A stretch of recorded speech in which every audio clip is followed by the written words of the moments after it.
Hey guys, my name is Rashid Phillips and welcome to another episode of This Week in Barbecue, where I bring you the latest and greatest and everything in between in the world of barbecue. Kick back, relax, and enjoy the ride, because I do guarantee you one thing: news never tasted so good. So let's get right into today's first news topic, something that brings an amazing smile to my face, because this next person involved in this topic is such an amazing person. I've had the honor of cooking against, alongside, and trying her amazing food, and she's just a remarkably sweet person. I bring you the Lady of Q in all of her almighty goodness, Miss Sylvia Curry. Why is Miss Sylvie on This Week in Barbecue? I'll tell you. Miss Sylvie this past weekend went to a barbecue competition, and not only was she rubbing butts and taking names, she was destroying categories left and right. Okay? I'm talking about second place ribs, third place in brisket, 10th all around. She even got first in a couple of categories as well. Miss Sylvie is a powerhouse, all right? Do not let that sweet, angelic smile fool you, okay? I have learned firsthand. She still taunts me with that sandwich trophy she won. And mind you, I haven't forgotten Miss Sylvie. She snagged those Wagyu tomahawk steaks for me on the American Barbecue Showdown that I wanted to cook oh so desperately, but she did them amazing justice and cooked them perfectly. So when I saw that I had a chance to speak on the amazing things that Miss Sylvia is doing, there's no way I was letting it go by without giving her flowers and saying a deep, heartfelt congratulations, Miss Sylvie. You never miss a step, always got it. I can't wait to make a visit and try your food again firsthand. Congrats on the wins, and hope there are many, many more in the future. Next topic, we all know that there are gas station barbecuers, cast that set up in front of shops, sling queue. But what do you think about gas stations selling barbecue? More specifically, locations like QT, Quick Trip, or even more so, chain restaurants getting into the barbecue realm, adding that in there. And what am I discussing? What am I talking about? Why is this important? Why you should be paying attention to it as well? Because you have huge conglomerates like Quick Trip and Arby's offering smoked brisket sandwiches. See the air quotes there, right? Yeah. I don't know about you. I've never gone anywhere near and smelt any smoke anywhere. And the last place I want to smell smoke is a gas station. But these guys are offering these sandwiches now.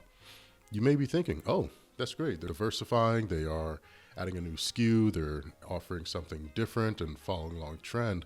Well, that trend hurts the little guys like us. And it can, in some ways, give the product of brisket that they're selling a not so great name and following, you know? So when big corporations like that snatch up briskets, because there's only 2 per cow, it drastically drives up prices for guys like us.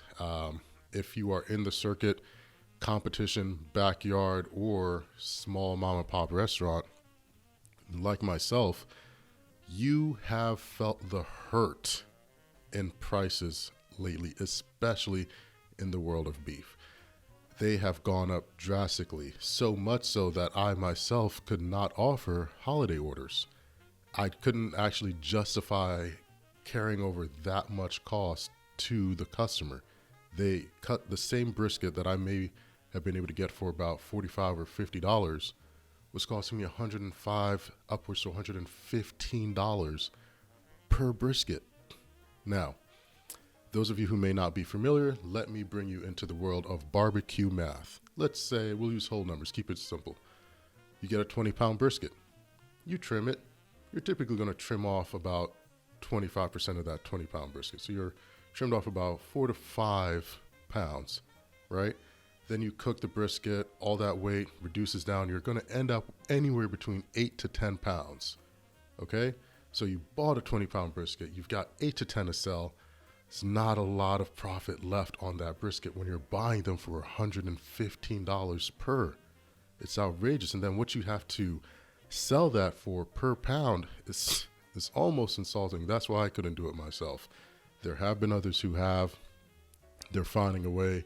But the more and more that barbecue becomes commercialized and mainstream, and it seems like every commercial, every restaurant, every chain has a smoked brisket this or a barbecue this or whatever, the harder and harder it gets for guys like us. So, what do we do about it?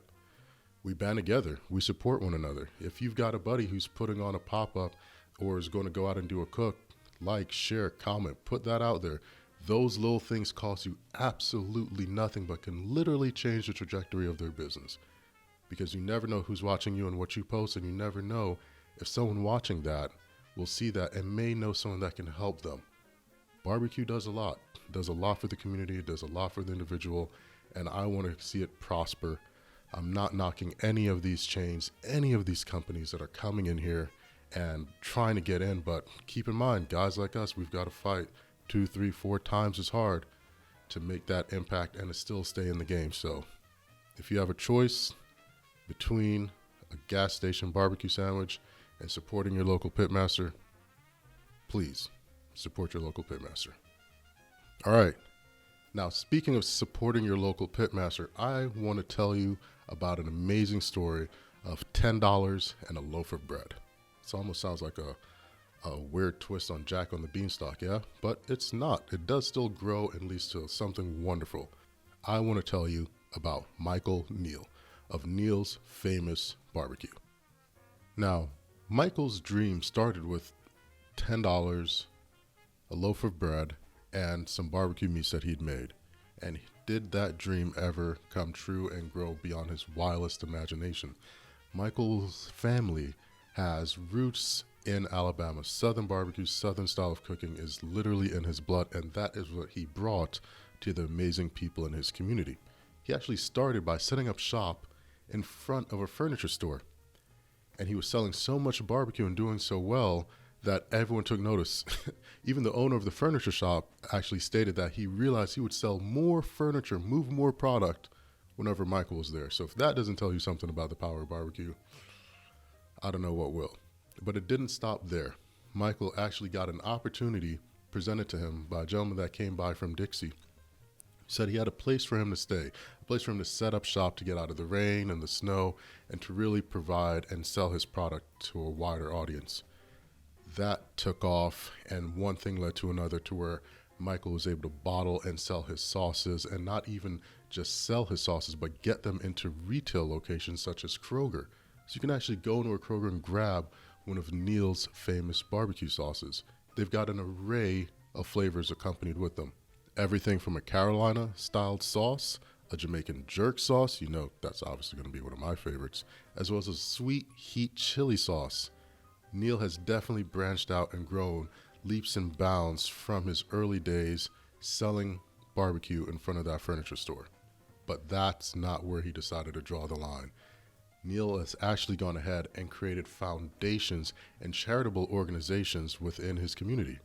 Neal has actually gone ahead and set up a scholarship at the Hamilton Community Foundation, and I think that's amazing. Could you imagine being able to provide so much for so many in need? And that foundation aids with back to school drives. They aid in Christmas toy drives, which, if you guys haven't known by now, is definitely something deep in my heart. That's something I do every year, and it always brings a huge smile to my face when I hear, see, or read about other barbecuers who are using their skill and craft to benefit the children, the future, and their community. So good on you, Neal.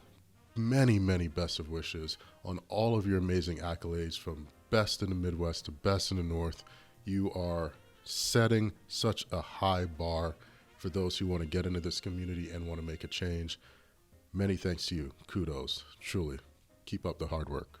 All right, guys, we are entering a new section of This Week in Barbecue, calling it Hot and Fast, which is just a rapid runoff of some of the other news and information that I've came across throughout This Week in Barbecue. Let's get into it. Right off the top, we're sending out a huge congratulations to my man, 100 Grand, the Sultan of Swine, the James Beard winning the Barbecue Hall of Famer, the one, the only, Rodney Scott, ladies and gentlemen, because he has partnered with Eric Church to open up a brand new restaurant bar concept called Chiefs. Now, what is Chiefs? It is a 6 6-story bar and restaurant concept. Those of you who do not know the man, Rodney Scott himself, I am lucky enough to have the privilege. He's a huge whiskey buff. He's a huge bourbon buff, but he absolutely loves his music. So this is a dream come true type of partnership for him, with partnering with musician Eric Church to open up this 6-story beauty in Nashville. I don't know about you guys, but I will definitely be there when the doors open and get myself an amazing plate. Can't wait to see this concept. Can't wait to follow along. And as it develops, you definitely know you'll be able to find out and stay up to date for all the new changes and developments here on This Week in Barbecue. Next up in our hot and fast segment, we've got some not so great news. I told you we cover the good, the bad, and the indifferent and everything in between. This COVID-19 epidemic, pandemic has affected all of us in so many different ways, and it has drastically affected the barbecue and restaurant community. Sadly, Sawyer's Barbecue, located in the San Antonio, Texas area, has had to close their doors. It is very unfortunate. Whenever a business has to shut down, you hate to see it happen, especially when you know that the people behind it support and provide for so many and are very passionate about what they do. That's why it's so important to give back and shop local and support your local small business in your community. So sorry to see you go, Sawyer's, but there's going to be so much more along the way. Stay positive, keep your head up. All right, so we've got the big game. Super Bowl is right around the corner. If you're in Seneca Falls, the Seneca Falls Elk Lodge is actually doing a barbecue chicken for Super Bowl Sunday. Make sure to check them out. You can go ahead and pre-order your place. They're about $12.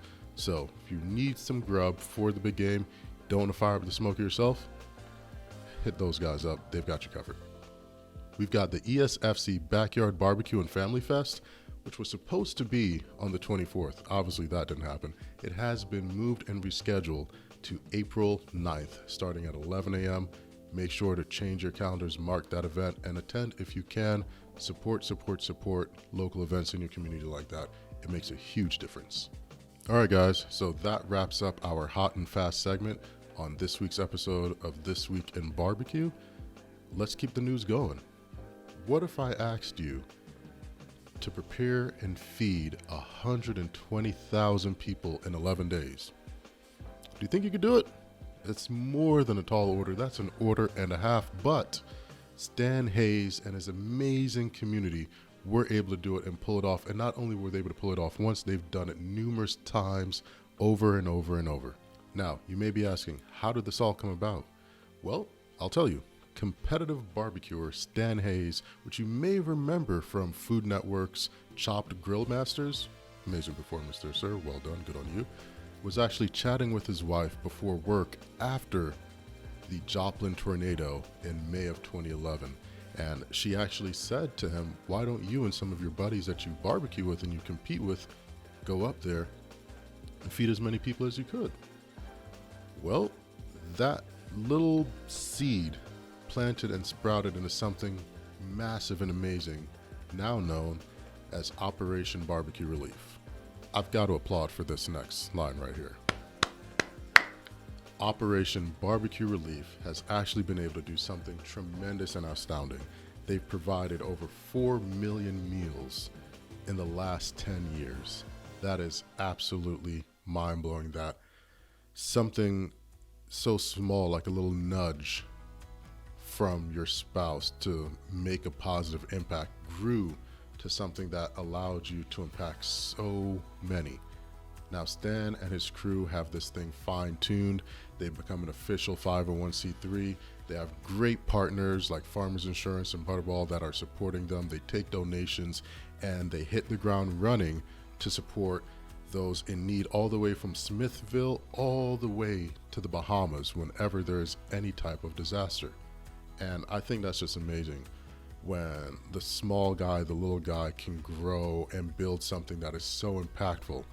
It's just another reminder that you don't have to be huge to leave a big impact. So Stan, good on you. I'm going to leave all the information below if you want to welcome Stan and maybe buy him a coffee or donate to Operation BBQ Relief.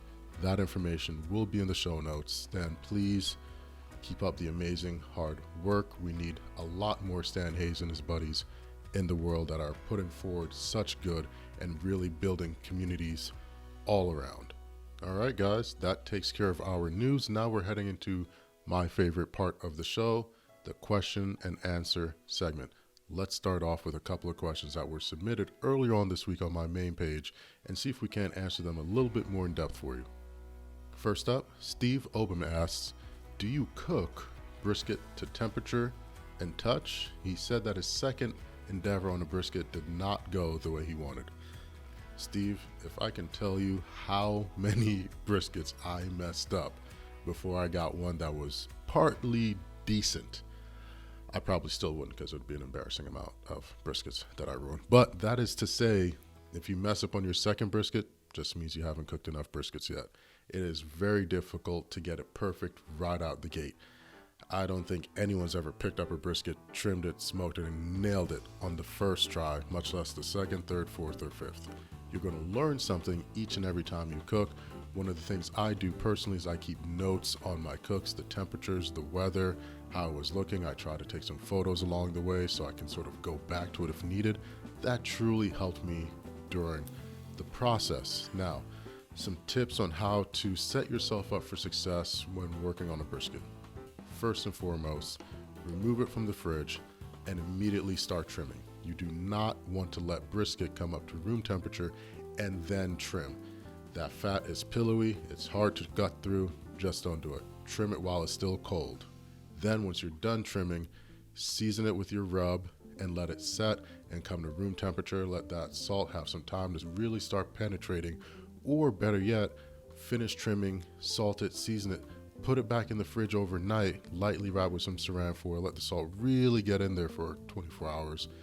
Then take it out, bring it up to temp slowly, and toss it on your smoker. You don't want to over trim, you want to season well, maintain your temperature, because throughout that cooking process, that fat is heating up, it's getting hot, it's rendering down, it's basting, it's releasing all those oils and flavors. You don't want your temperature fluctuating up and down and up and down.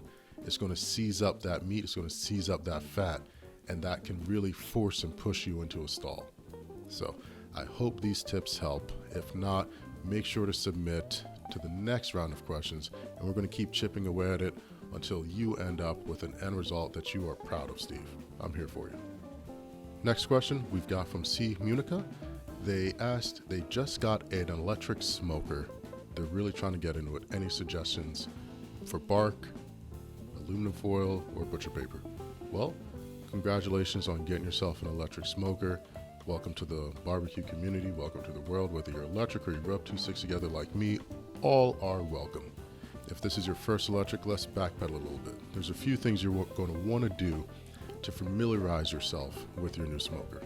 The first thing I would suggest doing is go into the store, get you $1 can of biscuits, probably $1.20, $1.06 after tax, and you lay those bad boys out in the corners and in front of all your shelves. If your electric rig has multiple shelves, you follow the temperature ratings on the side, probably 325 or 350. Set your smoker to that. It's electric, so you probably just have to turn a dial or push a button and it gets there, and let it cook for those 15-20 minutes or whatever the instructions say. When it's done, pop the lid and take a look at your biscuits. See which ones are done, see which ones are over, see which ones are drastically under. That's going to let you identify your hot and cold spots. You're definitely going to want to know where those are before you really start doing any type of serious cooking. If you want a good bark, you do not want to have whatever it is you're cooking staying in your hot spot the whole cook, because you'll get that bark, but it's probably going to end up like a piece of charcoal by the end of it. Being aware of where those zones and spots are on your rig will make your cooking experience so much better and really add a whole new depth of flavor to the end result. Now for bark, tomato. You can use foil, you can use butcher paper, you can not use either. I personally use butcher paper whenever I'm doing beefs and briskets. The only time I ever use aluminum foil is when I'm making a pastrami. I'll actually wrap my brisket very, very tightly, like 3 sheets of heavy duty aluminum foil, and go to town on it for my pastrami's, but that's my suggestion. There's no right or wrong way. Whichever way works best for you is the way you need to go about it. Hope that helps.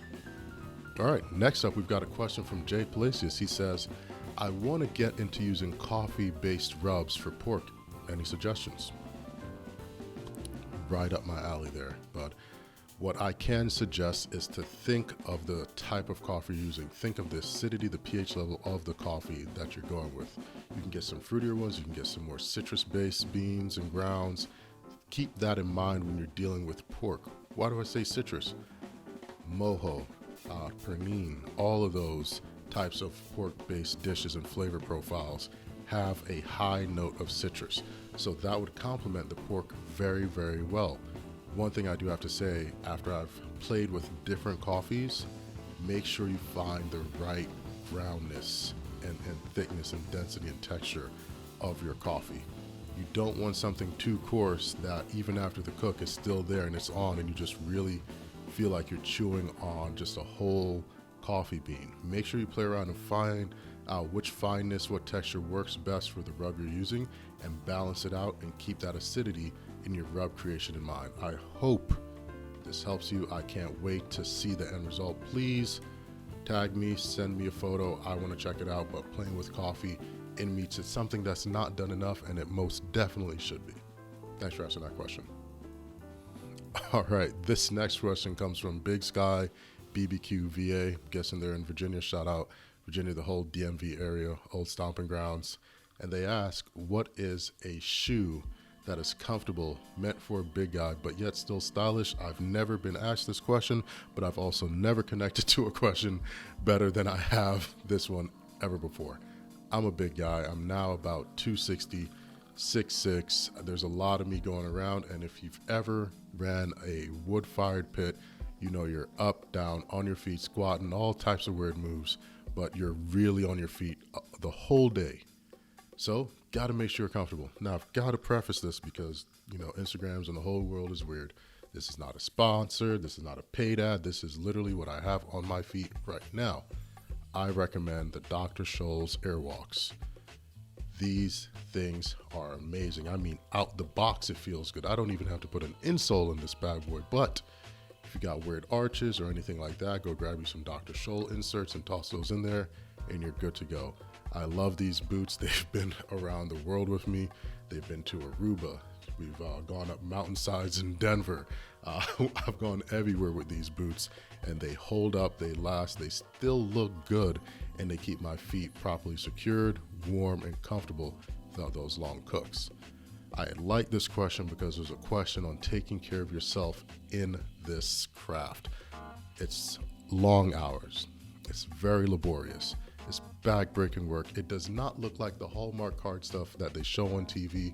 It's gritty, it's down, you get burns, you get marks, all for someone to demolish your food if done right in about 5 to 10 minutes. But we wake up and we do it every single day, and oftentimes we forget to take care of ourselves as much as we take care of our rigs and our customers. So, Jay, thank you for asking that. I hope you snag you some. You would absolutely love it. I love mine, and thanks for asking that question. Glad to know you're taking care of yourself. All right, we're going to take two more because they're both good and I can't decide which one to go with. So the first round question is, they're about to do a whole hog. They don't know exactly how much wood to get. Well, that is a very, very, very tricky question because it has so many different factors involved. Mainly, what's the size of the hog? I'm just saying, what's the size of the rig that you're going to be cooking it on? Is it going to be in a smoker where it's enclosed, or are you going to be doing just an open air cooker?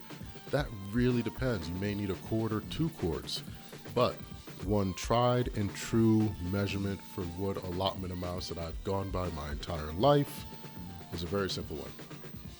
It comes from the Boy Scouts and Campers and Wanderers, I believe. If you look at your wood pile and you think you've got enough, double it. That's the best measurement and best advice I can give you. If you think you've got enough, double it.